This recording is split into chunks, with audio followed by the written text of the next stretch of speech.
Located on Angel Island State Park in the middle of San Francisco Bay, the former U.S. immigration station at Angel Island is a unique place where nature and history come together. The site is sometimes called the Ellis Island of the West. However, instead of welcoming immigrants, Angel Island was built to keep Asian and Pacific Islander immigrants from entering the U.S. Over 500,000 immigrants from 80 different countries were processed or detained at Angel Island from 1910 to 1940.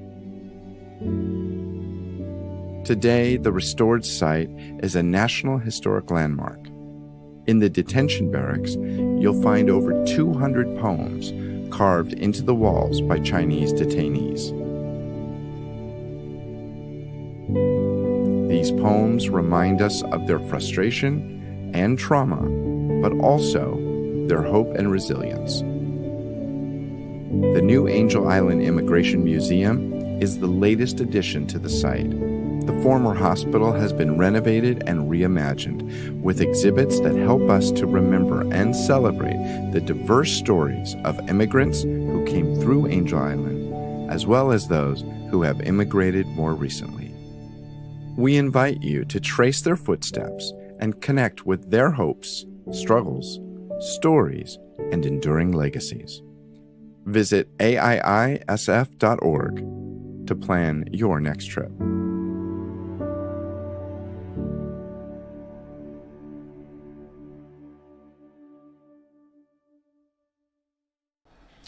Hello everyone, and welcome to the Angel Island Immigration Museum virtual ribbon cutting ceremony. My name is Edward Tepborn, and I have the honor and privilege of serving as the Executive Director for the Angel Island Immigration Station Foundation. The foundation is the cooperating organization that is a primary partner to Angel Island State Park to preserve this National Historic Landmark, as well as to uplift its histories. Part of that history is that the land that we sit on is the ancestral lands of the Coast Miwoks. And for me, one of the things that I recognize is that there's an importance as we're looking at improving and increasing the awareness of the history of immigrants who were here at Angel Island, to also have the opportunity to learn about the history of our brothers and sisters who are from the Indigenous community. As we move forward with today's event, we are coming to you live from Angel Island. And so please bear with us as we have perhaps some audio and visual hiccups and difficulties. There might be some audio challenges. There might be some video glitches. But the real important piece is that there's an opportunity for all of us to be together to celebrate today, because it truly is a momentous occasion. Now, I know that some of you who are watching may be longtime supporters of the Angel Island Immigration Station Foundation or quite familiar with Angel Island's history. Some of you might be joining us for the first time. And so I want to take just a few quick moments to share a little bit about the historical context of the space that we're sitting in. In 1882, our government passed the Chinese Exclusion Act. This was the first time in our nation's history that a specific group of people were barred from becoming US citizens. This law also prohibited Chinese laborers from entering the US. Over the course of the next couple of decades, what we saw was the expansion of these exclusionary racist policies to target all Asian and Pacific Islander countries. From 1910 to 1940, the US government operated an immigration station here on Angel Island. Angel Island is actually sometimes called the Ellis Island of the West, but unlike our East Coast counterpart, where European immigrants typically only spend a few hours on island before being allowed into the US, Angel Island reminds us of a different story. A story of how our country tried to keep Asian and Pacific Islander immigrants out. And this site was used as an interrogation and a detention center. The experience for Asian immigrants here on Angel Island was very different compared to our European counterparts. On average, the Asian detainees here at Angel Island spent anywhere from 3 days to a couple of weeks to, in some cases, as long as 2 years in detention on Angel Island. We also know from historical accounts that the medical examinations, as well as the interrogations, the questionings, were much more intensive and invasive for our Asian immigrants. Overall, we know that over the course of the 30-year history of Angel Island, About 500,000 people were processed or detained here in Angel Island, and they came from 80 different countries around the world. During World War II, the site was used by the US military to house enemy POWs from Japan, Germany, and Italy, and it was also used to temporarily detain Japanese Americans from the West Coast and from California. After the World War II ended, the site fell into disarray and it was abandoned. And there were actually plans to tear down the buildings at this site. Fortunately, there was a group of concerned activists and citizens who came together and had a dream to make sure that we saved the site. That dream eventually transformed into a process of advocacy, of community organizing to help save these buildings and to preserve the over 200 poems that were carved by the Chinese detainees into the detention barrack walls. And that process has now transformed into what has been a Herculean effort over the past 7 years and required $14 million in public and private funding to take this building that we're standing in, the former hospital building, to renovate it and to reimagine it as the Angel Island Immigration Museum. So as we're all coming together today to celebrate, I want to take a moment of opportunity to pause and recognize those who are part of this journey who aren't here to acknowledge this day with us. I also want to acknowledge that there are people who are watching today who were detained on Angel Island or who are the descendants of people whose journeys to the US came through Angel Island. For those of you who have been with us through thick and thin, who may be part of the staff or board of past iterations of the foundation or the Angel Island Immigration Station Historical Advisory Committee, or have been part of the team at California State Parks or the consultants or contractors who helped to renovate and reimagine the site, I want to say thank you to all of you because we would not be able to be here without you. I especially want to thank those of you who have donated to support the Angel Island Immigration Station Foundation and our efforts across the 40 years that we've been around. Part of those donation efforts has been a capital campaign called Open the Doors, where many of you contributed to help preserve and renovate this hospital building. One of the major donors to that campaign was Buck G. He is currently our board president at the Angel Island Immigration Station Foundation, and I'd like to invite him to the podium now to share some welcoming remarks with all of you. Buck.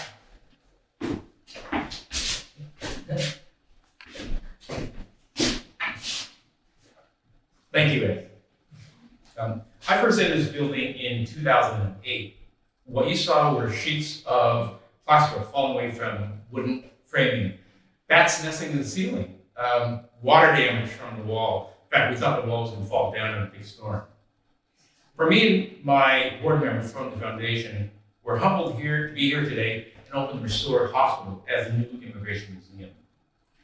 This is a realization of a decade-long effort that required the vision of the foundation, the dedication of our staff, a great partnership with the state of California, and the unflinching support of the Bay Area community. We share the belief that the stories of Angel Island provide fundamental lessons on becoming American. We understood that its historical legacy touches the immigration debate, both past and present, and raises thoughtful questions on how this country decides who deserves to be American. We undertook this project to build a new immigration museum to move beyond the walls of the Barracks building, beyond the stories of immigrants who carved poems on the walls of the building in the 20th century, to tell how they carved a life after Angel Island in the 21st, and to reach the stories of the newest immigrants coming to the country today. For all our friends and supporters who helped us get us here, I want to thank you. For one, I want to thank Assemblyman Phil Ting. Without his support, it would have taken many more years to get this done. And I want to thank the leadership and staff of the California State Parks, especially Park Ranger Casey Lee for her tireless support for the foundation. I don't have time to name all the individuals who have given to help for this project to succeed. They're recognized on our website. They include the Robert Joseph Louis Memorial Fund, the Thorson Foundation, Larry and Cindy Chang, Colleen G. Kumar Malavelli, and late Dr. Herbert Yee, and many others, though I can't have time to talk about today. You can see their name on the donor wall here in the museum.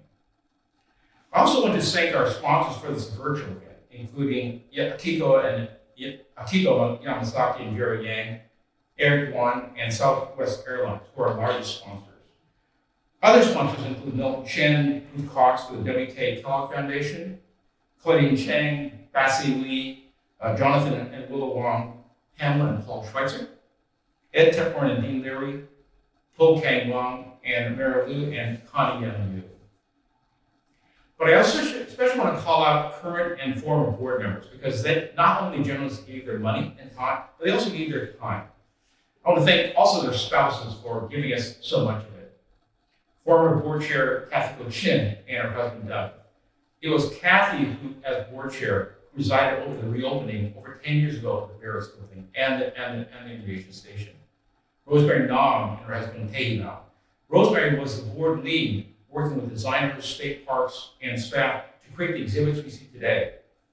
Henry Durr and Priscilla Durr, who kept reminding us that we need to tell contemporary stories and stories from immigrants from other countries. Ann Chen and Natalie Yuan and their Look Low Family Trust, and a CPA pitched in as a bookkeeper when we needed help to do so. Catherine Toy and Tony. Catherine was my predecessor as board chair. In fact, was the foundation's first executive director over 20 years ago. Darlene, Drew, Brian, and Andy, who had spent a weekend packing boxes and moving us from one office to another several years ago. Nobuko, Saito Cleary, and Gary Cleary. They not only supported the restoration of the building, but Gary personally donated artifacts from his own collection to the museum. Heather Fong, a former San Francisco police chief who remained a steadfast advocate for Angel Island, even after relocating to Washington to work for Homeland Security. Larry Lowe Doreen, a lawyer. Larry often served as our athlete in-house counsel. And Richard Louie, who splits his time between the Bay Area and New York, where he works as an MSNBC journalist, and provides us an anchor in New York to reach out to East Coast communities for us. But there are other board members in the past decade whom we owe so much.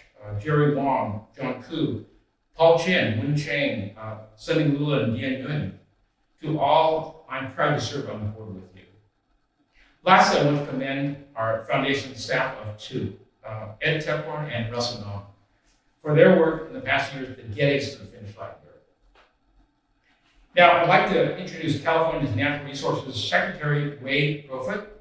In 2019, Secretary Crowfoot was appointed by Governor Gavin Newsom to this post where he oversees a cabinet agency of 21,000 employees and is a member of the governor's cabinet. Welcome, Wade. Thank you for joining us today.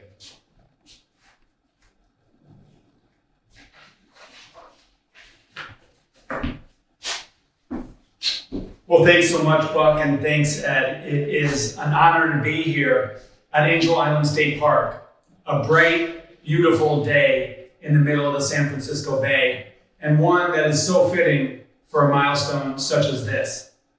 On behalf of Governor Newsom and our entire administration, I want to tell you how excited we are to be here to witness the opening of the milestone and the ceremonial ribbon cutting. Across our state, we are working to build what we call a California for all, to ensure that all of our residents have the opportunities they need to build their own California dream. At the Natural Resources Agency, that means building an outdoors for all and ensuring that all of our residents have equitable access to our parks, to our open space, but also to our historic and cultural sites, like the one where I stand today. I'm so gratified that Governor Newsom appointed Catherine Toy as the first leader in the state's history specifically focused on building equitable access in this way. And it's fitting that Catherine served as the first executive director of the Angel Island Immigration Station Foundation, of course, the driving force behind this museum. When we think about building an outdoors for all, of course, this means ensuring parks and physical access to space, but it also means ensuring that the stories that we tell in our parks and in our cultural and historical sites tell the authentic, true story of all Californians.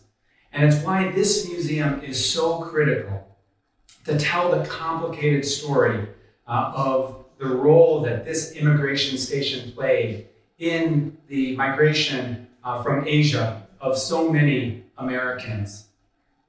And it's critically important as we move forward in our country in this evolving discussion and dialogue around immigration, that this museum will not only tell of the past history, but will interpret the immigration dialogue and cultural perspectives on immigration moving forward. I'm so gratified to be leading an agency that includes our state park system, which has been instrumental partner to the foundation in restoring these buildings and building this foundation. And I'm so thankful to Phil Ting, David Chu, and other leaders who represent the Bay Area who ensured funding for this renovation. Glad to share that state government has helped to fund about $20 million plus of this renovation. Moving forward, it's our commitment, both at state parks and in our agency and more broadly in state government, to help ensure that this museum plays the vital role it envisions to help all Californians, all Americans, even international visitors understand the story of this place and what it means to us moving forward. Thank you.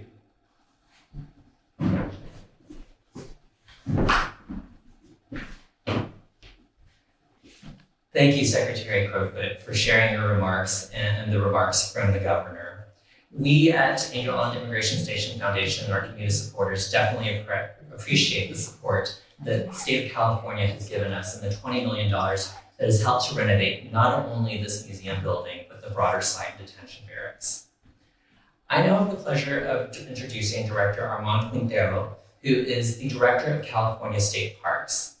Director Quintero is someone who I actually had the opportunity to meet when he came to do a site visit of Angel Island last year. And in the day that we spent together, I was quite struck by his leadership. I saw him move and walk across an entire courtyard to have the opportunity to meet with someone who was on his team. And it's that type of leadership that really inspires all of us to be better listeners, to be better leaders. And so with that, I want to thank Director Quintero for his leadership, as well as for being with us here this morning. Director Quintero? Thank you so much. Good morning, everybody. It is my extraordinary honor and pleasure to be joining all of you today. And thank you so much for the previous speakers on the stories that they've told about the community, the partnership, the parks. It's all fundamental to how we can move our state and our communities forward. Really, I love parks for a number of reasons, but one of them is many parks end up being a confluence of our natural history and our cultural histories and the stories that are combined there. This morning, for those of us who are on the island, we came out on a ferry and we crossed an area called Raccoon Straits. And if that ferry had been a time machine and could have taken us back a little over 10,000 years, what we actually would have been crossing was a river.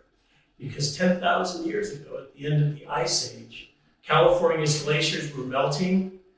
What is now San Francisco Bay was a big grassland, and there were creatures here that are no longer here, but there were humans here. The indigenous people were already living here then. And that river that went through what is now Raccoon Straits continued out through the Golden Gate and met the ocean actually way out by where the Farallon Islands are today. So it was a completely different world in a very short span of time when you really think about it. And there have been layers of humanity ever since coming through this area. And Angel Island is like a time capsule that actually captures layers of that history. And certainly the immigration station is a moment of time in our history that actually connects us to times before and times after. We can think about the immigrants, all types of immigrants, the first people who came to this continent up to the present. And certainly it puts our minds in a place where we can even think about the future people who will be coming to this country, and also all the generations that are here. And I love to think about the idea that here in California, and certainly with state parks, and the Secretary Crowfoot mentioned, with the idea of parks for all, these places have stories for all of us, whether you are first generation or in some cases perhaps 300th generation. It's a really powerful gift that we all have as neighboring citizens in this state to be able to see and experience a place like this immigration station and the hospital that we're standing in today. And the beauty of the way this hospital has been put together in the exhibits here with members of the community, with park staff, with professionals, with individuals from universities. All of those people have come together, not only to tell the history of their families in some cases, but the histories of cultures. And also, when you come to this immigration station, you can learn about contemporary issues, because the issues of 100 years ago are they're still happening today. And this is a place where you can visit that place, reflect on your own history as a family member, as your own history as a Californian, and your own history as a member of the citizenry of this planet.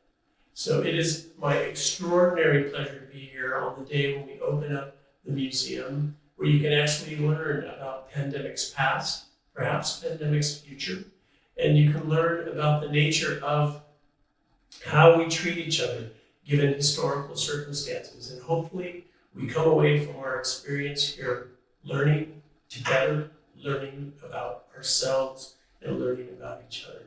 So it is now my honor to introduce, is it Rose? Rosemary. And thank you so much for being here. And I just have to say, the communities that have come together to make this renovation and the highlighting of the immigration station possible really is a gift to all of us. So thank you very much. Rosemary. Thank you so much.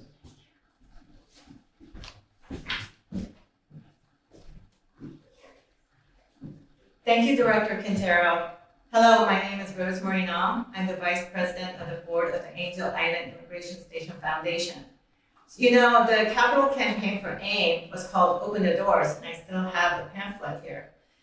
So it is truly exciting and appropriate to open the doors to AIIM today. I know it's virtual for many of you, but I hope you could just imagine the two separate doors to AIIM opening right now. And I will explain the separate door part in a moment. So from 2019 to 2020, I was privileged to be part of the team that worked on the final design and content development for AIIM. So today I was asked to provide a 3-minute overview of the key goals and contents of AIIM, which is a tall order because we have over 100 years of immigration history with about 100 megabytes of information in this museum. So I can't promise you an overview, but I will state our goals and some key pointers that I'd like you to keep in mind when you visit AIIM. So one main thing about AIIM that you need to understand is that AIIM includes the stories of the Angel Island Immigration Station, but also expands to include all Pacific Coast immigration stories to the present. Second point, as I mentioned earlier, there is not one but two separate doors to AIIM, and these doors were used at the historic hospital building to segregate immigrants based on their places of origin, and in effect, it was by race. So we wanted to restore these two doors at AIIM as a physical reminder of the deep racial and cultural prejudices that define the Pacific Coast immigration. Third point, in the entry room that we're in right now, there you'll find a large immigration trend map.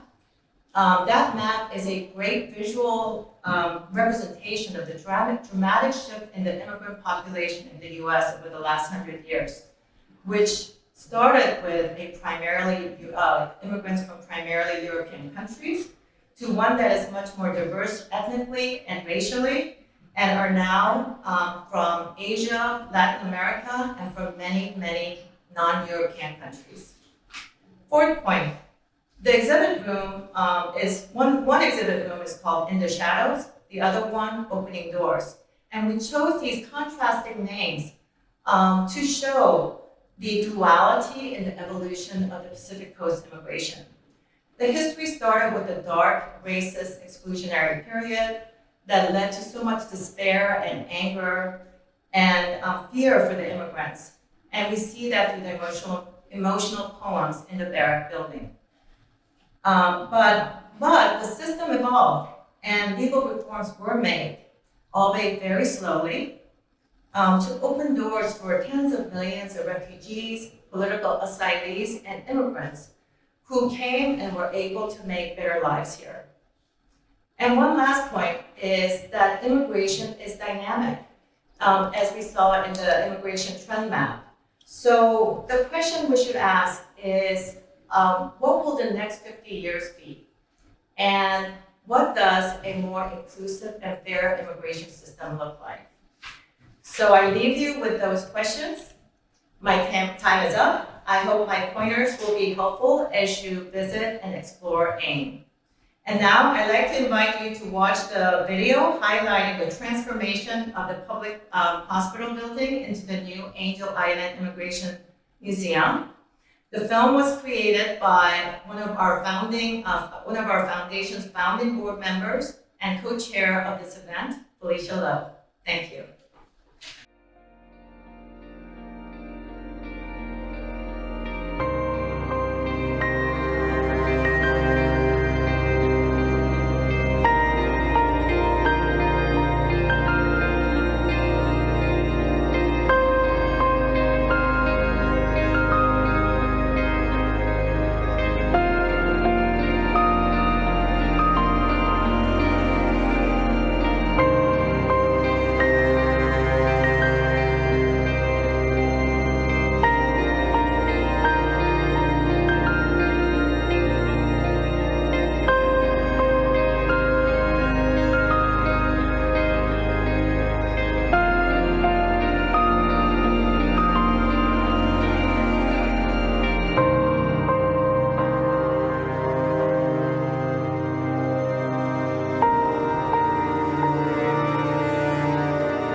Great. Again, we're coming to you live, so there's going to be a little bit of hiccups here and there. But thank you, Rosemarie, for those great pointers about the Angel Island Immigration Museum. We hope you find those helpful at the next time that you're out here on Angel Island. And thank you, Felicia, for helping to highlight the amazing transformation this building has undergone. As we open this building in just under another hour, we are opening it with the rooms actually half empty. And so that's why we continue to need your support to fill those rooms. We need your help to fill these rooms with additional exhibits, additional furniture, additional people, additional programs. And so for that reason, if you have not had a chance to support Angel Island Immigration Station Foundation recently, we ask you to just take your finger and tap that lower right-hand donate button that you see on your screen. And we know that some of you have already taken the opportunity during this program to help show your support. So I just want to give a live shout out to Brenda, to Susan, to Nancy, to Duck. We've already raised over $17.50 to support our efforts at the Angel Island Immigration Station Foundation. So thank you for your support. Please continue to support us as we move forward with opening this museum and continuing to bring programs that lift up the histories and stories of immigrants who came not only through Angel Island, but also those who've come more recently. And now I have the privilege of introducing the Foundation Secretary, Darlene Chu Bryant, who will present our first award for the day. Darlene? Thank you. And thank you so much for your leadership and that we're able to get to where we are today. Hello everyone, my name is Darlene Chu Bryant and I am, as Ed said, the Secretary on the Angel Island Immigration Station Foundation's Board of Directors. Each year, Angel Island Immigration Station Foundation honors leaders in the immigrant community and to recognize their contributions which highlight the impact of immigrants to America. Over the past decade, our Immigrant Heritage Awards have come to symbolize the diversity of cultures that have immigrated to America, as well as immigrant determination and resilience. The 48 previous recipients of these awards include a broad spectrum of leaders and organizations across the arts, culture, public service, and businesses. In 2021, unfortunately, we were unable to hold our gala, and thus we were not able to present our awards. However, it is especially meaningful that we have the opportunity to present this award today as we open this new museum building to the Angel Island Immigration Station Historic Advisory Committee. AIISF was the organization that in the 1970s fought to keep the site's buildings from being torn down. Their members engaged in tireless community outreach, advocacy, and lobbying to save the site. We owe a huge debt of gratitude to AIISF's officers and members, including Chris Chow as chairman, the late Paul Chow as liaison to California State Parks, and Secretary Connie Young Yu, the late him Mark Lai, Jenny Lim, the late Judy Young, and so many others. It is thanks to the visionary leadership that today we are able to trace still the footsteps of over 300,000 immigrants who were detained here on Angel Island. Accepting the award today on behalf of AIISF are Connie Young Yu and Chris Chow. Connie is a historian, author, and community leader who has been involved in numerous efforts that range from recognizing the contributions of the Chinese to the Transcontinental Railroad to the formal apology to Chinese by the city of San Jose. Chris currently serves as a public information officer with the California Public Utilities Commission. And Connie and Chris, it is my distinct honor and privilege to present to AIISF an award of our 2021 Immigrant Heritage Award. Connie and Chris. Thank you. Thank you very much.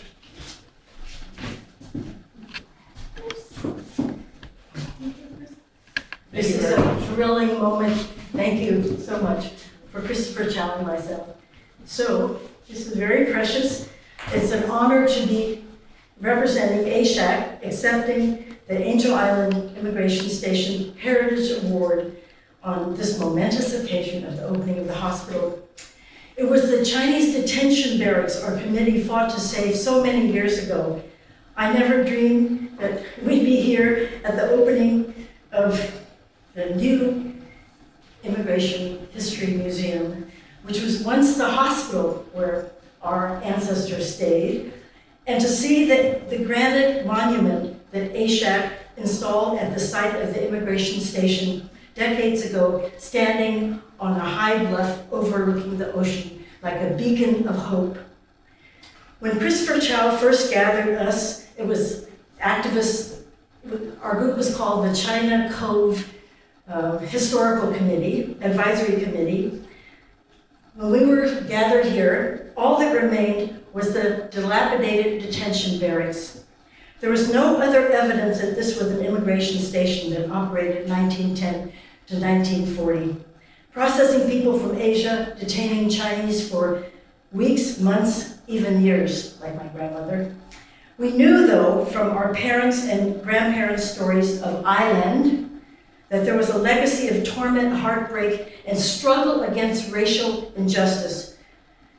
Because we've always lived under the shadow of the exclusion law, the Chinese exclusion law of 1882, even to this day. We were excluded from citizenship, from immigration, but excluded from history. There's no evidence of our struggle. The evidence would be on this island. So we had to stop the demolition of the barracks.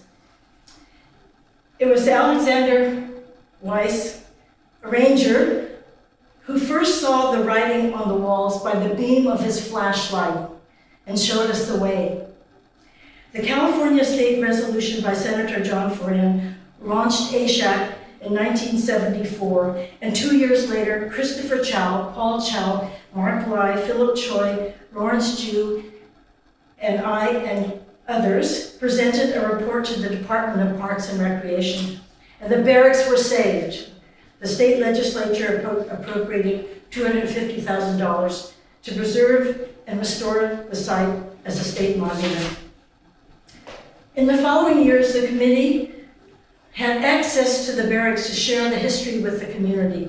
Paul Chow was tireless in giving countless tours to civic and community groups, teachers and students. AIISF educated the public to the significance of the site and instilled a sense of pride instead of shame for former detainees. In 1979, we commemorated Asian immigration through Angel Island with a ceremony unveiling a monument that honored those who came, were detained, and who conquered the barriers of exclusion laws. It was those incarcerated Chinese, those immigrants writing poems of protest and anguish, those who formed a Liberty Association, and those making legal appeals who should be remembered and honored. Their indelible words, those poems they carved on the walls, called out to us and moved us to action. We are forever grateful to the dauntless immigrants, you who resisted cruel and unjust laws, who would not give up. So in your memory, we as representatives of AIISF accept this Immigrant Heritage Award. Your writing on the walls saved the immigration barracks and rewrote a chapter of American history. So, Christopher, would you add some more? Thank you, Connie. Thank you to the Foundation, the State Parks Department, and to the National Park Service for assistance. I'm really humbled because I'm treading on the ground that my father came through in 1935. When he was detained here on Angel Island in the hospital for a couple of weeks.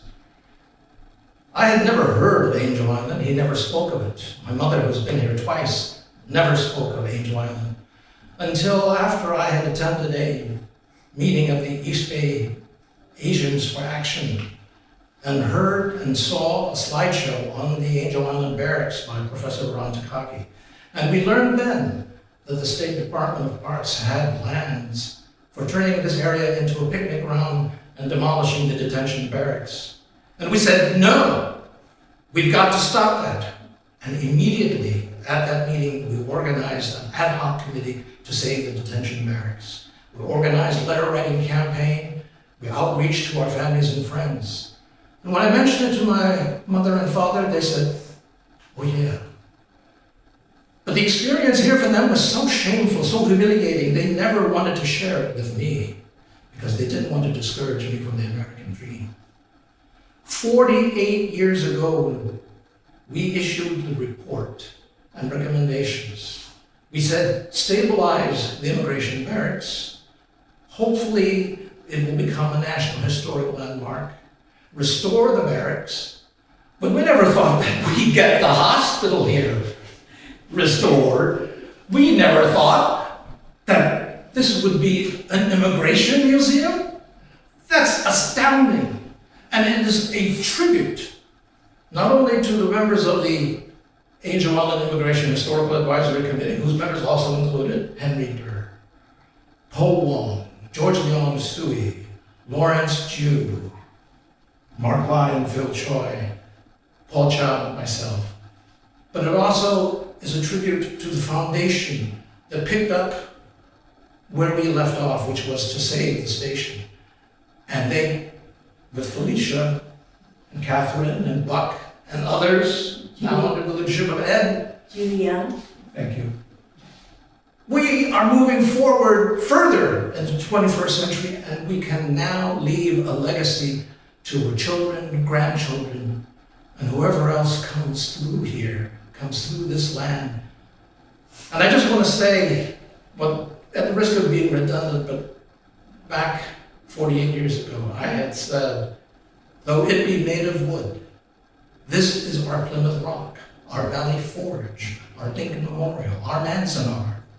And in the name of our forebears, who built the railroad, who made the Central Valley fertile, and helped build America into what it is, we, on behalf of our forebears and everybody else in the country, reclaim Angel Island Immigration Station as our own for everyone, forever. Thank you, thank you. Thank you. Thank you, Darlene. Thank you, Ed. Thank you, the foundation. Okay.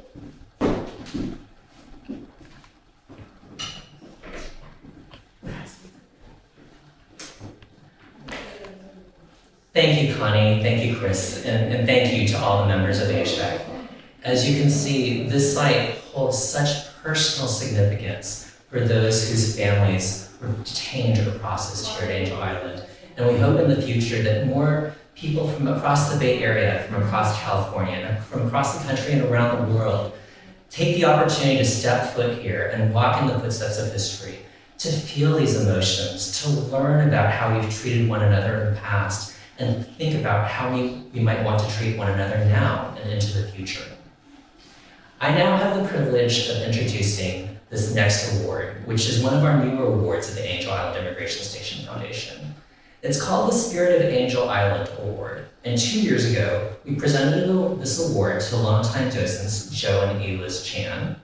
Last year, we had the opportunity to present it to Casey Dexter Lee, who has spent 21 years now living and working on Angel Island. And this year, it is my honor to present this award posthumously to Alexander Weiss. Alex was a park ranger here in California in the early 1970s, where, as you've heard already, he took his flashlight and saw these poems carved into the building's walls. When he brought this up with his supervisors told him to never mind that graffiti. But Alex took the opportunity to share with his professors at San Francisco State and to organize and let them know that this was a piece of history, this was a landmark worth preserving. And so in one of the things that I really appreciate about what Alex did was he was literally the spark that lit this movement. And Alex said so himself. He later recounted to Erica Lee and Judy Young, who are historians and longtime supporters, the late Judy Young, of Angel Island, and he told them, quote, "I didn't discover these poems. They'd been there for years, and other people knew they were there. But I'm proud of the fact that I was able to turn on that ignition and get the motor running so that people like Paul Chow could step on the gas and get the car to move to where it is today, a National Historic Landmark. We needed to save the immigration station to remind us of the tough times some immigrants had coming to this country," end quote. Accepting this award today, on behalf of Alex, is his wife and widow, Dr. Carol Ellison. Carol, thank you so much for joining us, and I truly wish that I had had the opportunity to meet Alex in person. I'm sure that many of those who are watching today wish the same thing. So what would you like to share with all of us about what we should know about the amazing person, man, and leader and husband that Alex was? Thank you, Ed, and thank you to the Angel Island Immigration Station Foundation for this beautiful award.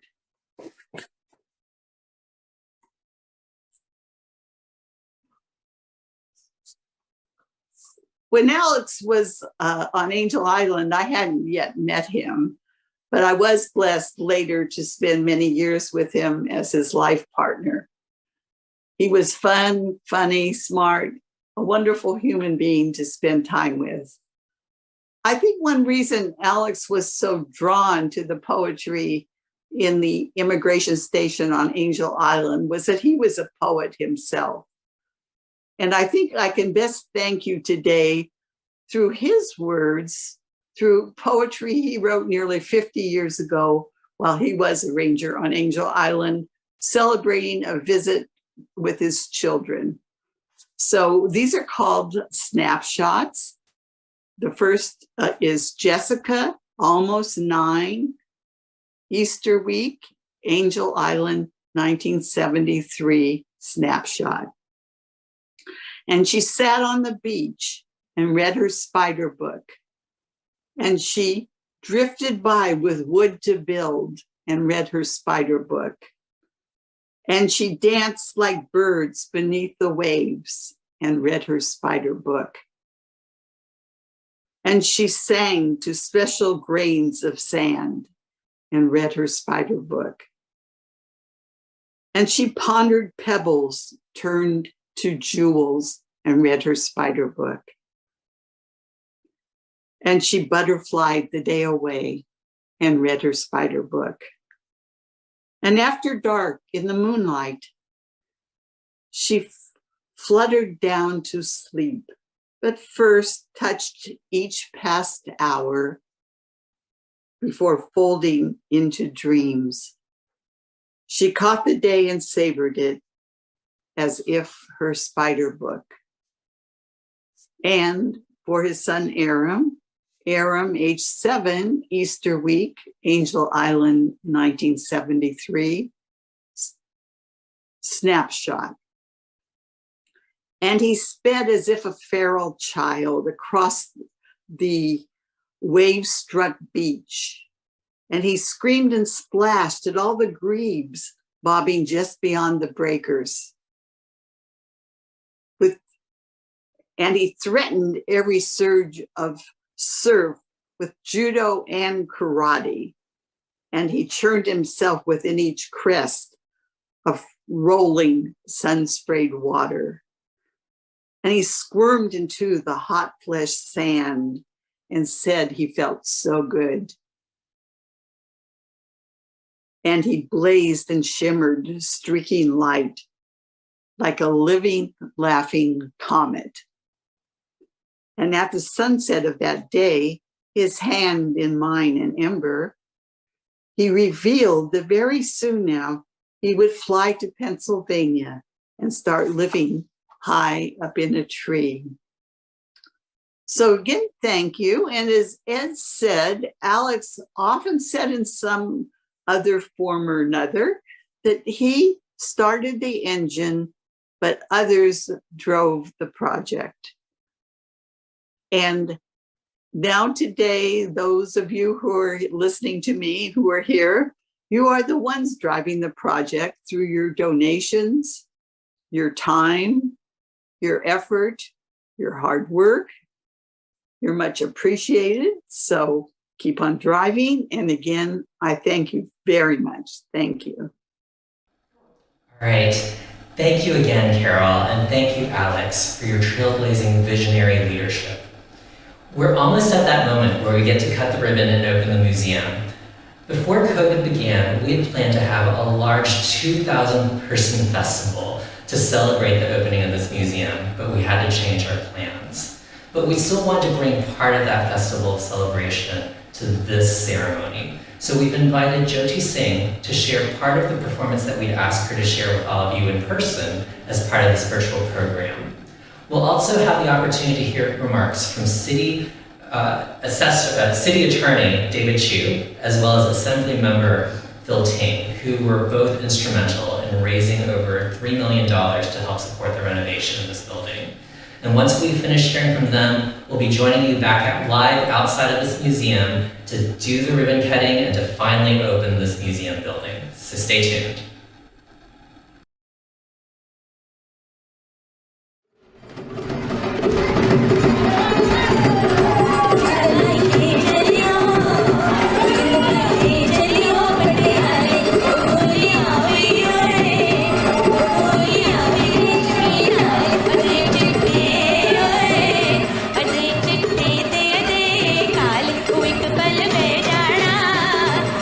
पल में जाना मेरे कोल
Hi, I'm David Chu, the City Attorney of San Francisco.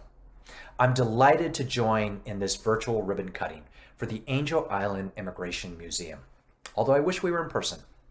When I was growing up as a son of Chinese immigrants, I was always fascinated by the stories of our immigrant experiences, about how our parents, our grandparents, our great-grandparents came to our country. It's why I became an immigrant rights attorney and a civil rights attorney for a portion of my career. Angel Island has always been such an incredible symbol, a beacon to the rest of the world. Your mission is so important, and this is why I was happy several years ago when I was serving in the California State Legislature alongside Phil Ting to champion for $3 million to restore and uplift this institution.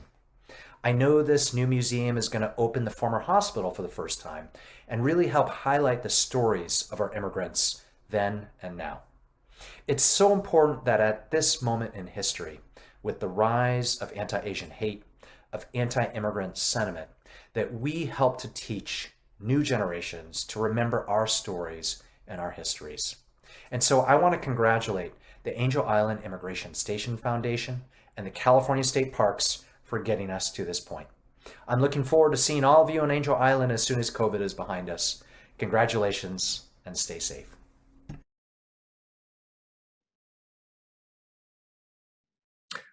As a college student, I learned about Angel Island and its history, about the thousands of immigrants from Asia who traveled across the Pacific Ocean, looking for a better life, chasing their California dream. And the first stop in that chase was on Angel Island, where they would be detained, they would be inspected, they would be checked for health, and oftentimes they would be living there for months on end without really understanding or knowing what the next step was.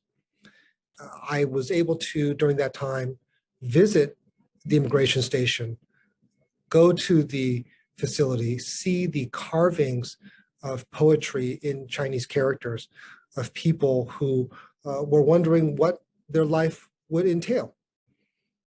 And like many Chinese Americans who grew up in California, I learned about California history in the 4th grade. I learned about our missions. I learned about our topography. I learned about our great economy. But I didn't really hear anything about Angel Island, which to me was a very missing piece of our state's history. It was an immigration station that's so important. So many Asian American families, their history, their personal family histories go through that immigration station, go through that portal. And for so many of us who have struggled to understand where Asian Americans fit within California, within United States history, the omission of Angel Island is something that we need to ensure doesn't happen anymore. That's why as Assembly Budget Chair, I was proud to champion a almost $3 million appropriation to help preserve the immigration station, to change and convert the hospital into a permanent museum. This museum will ensure that future generations will be educated about the history of Angel Island, the importance of it to so many immigrants in our state, and it will ensure that we maintain Angel Island's place in our nation's history. We should make sure that as many Americans know about Angel Island as they do about Ellis Island, and understand that while Ellis Island was the gateway to the eastern part of the United States, that Angel Island was the gateway to the western part of the United States. I'm sorry that we can't gather today all in person to do the major celebration that we had planned because of COVID. But I'm so proud of the work of the national parks. I'm so proud of the work of the Angel Island Immigration Station Foundation and its board, and so proud to really be a small partner in this effort to ensure that we preserve Angel Island, that we leave it in a place where future generations can learn about its important place in history, and that finally we can ensure that Angel Island takes its rightful place in California and American history. Thanks so much for all the hard work and making this a reality.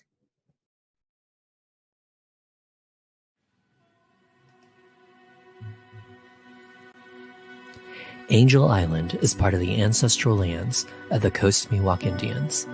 The land was ceded by Mexico to the U.S. in 1848 and shortly thereafter became a military base. In 1882, the Chinese Exclusion Act was passed. This marked the first time in our nation's history that a specific group was barred from immigrating to the U.S. But this act was just the beginning. In the decades that followed, several other immigration laws were enacted. And collectively, these laws prohibited immigration from most countries in Asia and the Pacific. The former U.S. immigration station at Angel Island was built in 1910 to enforce these immigration policies. Upon arriving at Angel Island, passengers deposited their luggage in the baggage shed and walked across the pier to the administration building for registration and assignment to their quarters. From then on, racial and gender segregation policies were strictly enforced to keep whites and Asians, Chinese and Japanese, and men and women separate from each other. Like on Ellis Island, all newcomers were subjected to a line inspection and eye exam to detect the presence of contagious diseases and medical defects. But it was mostly Asians that were subjected to the indignity of blood and stool examinations to determine whether there were parasitic diseases such as hookworms, liver flukes, or threadworms that could bar them from immigration.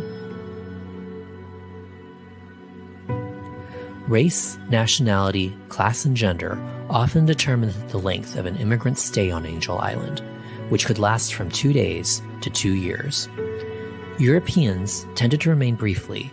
They enjoyed better accommodations and better food than their Asian counterparts. Chinese and other Asian immigrants, however, were crowded into barracks that even immigration inspectors deemed unsafe and unsanitary. They fed them lower quality food that the detainees described as pig slop and could have no visitors from the mainland. Immigration files show that European applicants were briefly interrogated and generally admitted into the U.S. within a day or two. But Asian applicants, particularly Chinese, faced a board of special inquiry, which was a much longer and much more grueling process that could last for weeks or even months.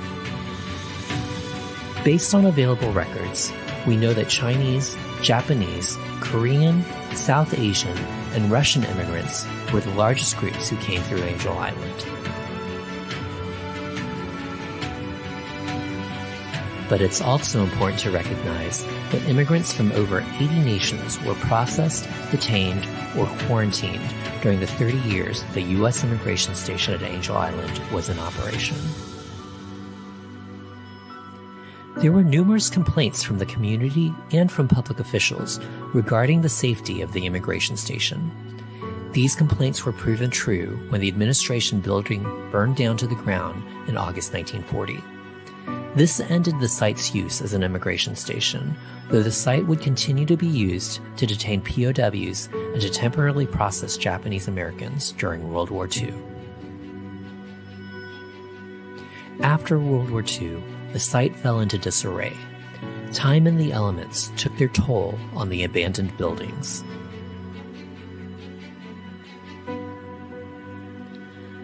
The buildings were slated for demolition in the early 1970s, but fortunately, California Park Ranger Alexander Weiss took a group of local professors and community leaders inside the barracks to see the poems that had been carved into its walls by Chinese detainees.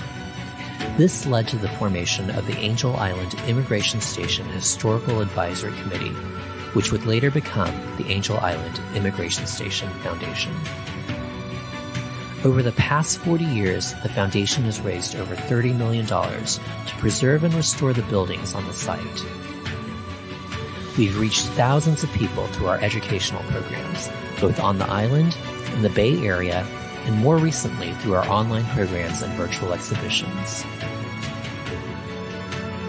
With the opening of the Angel Island Immigration Museum this year, we are headed into another exciting chapter for the site and for the foundation.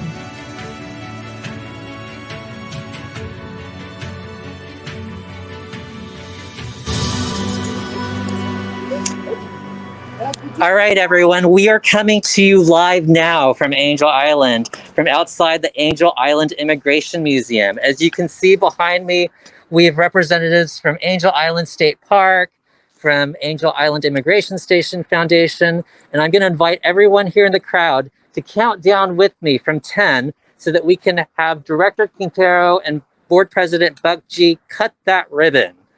So here's the countdown: 10, 9, 8, 7, 6, 5, 4, 3, 2, 1.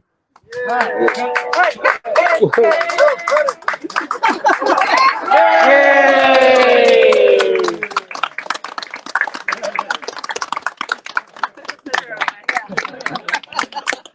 So thank you again, everyone, for tuning in today. We want to say thank you to everyone who's been part of the foundation of AIISF, of California State Parks.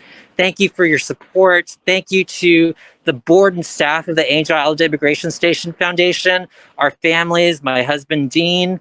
And for those of you, again, who have not had the chance to visit Angel Island before, hopefully the Angel Island Immigration Museum represents a new reason, a new opportunity for you to come out and visit. We're not giving up on having that in-person celebration yet, and I want to thank the production team that's helping with this event, who I'm hoping will help with that event as well.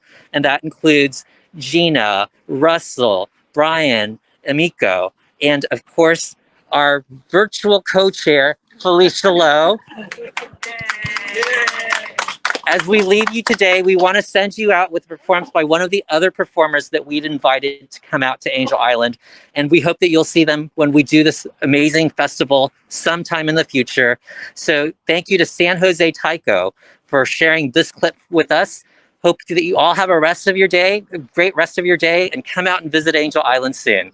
Thank you. Bye. Bye.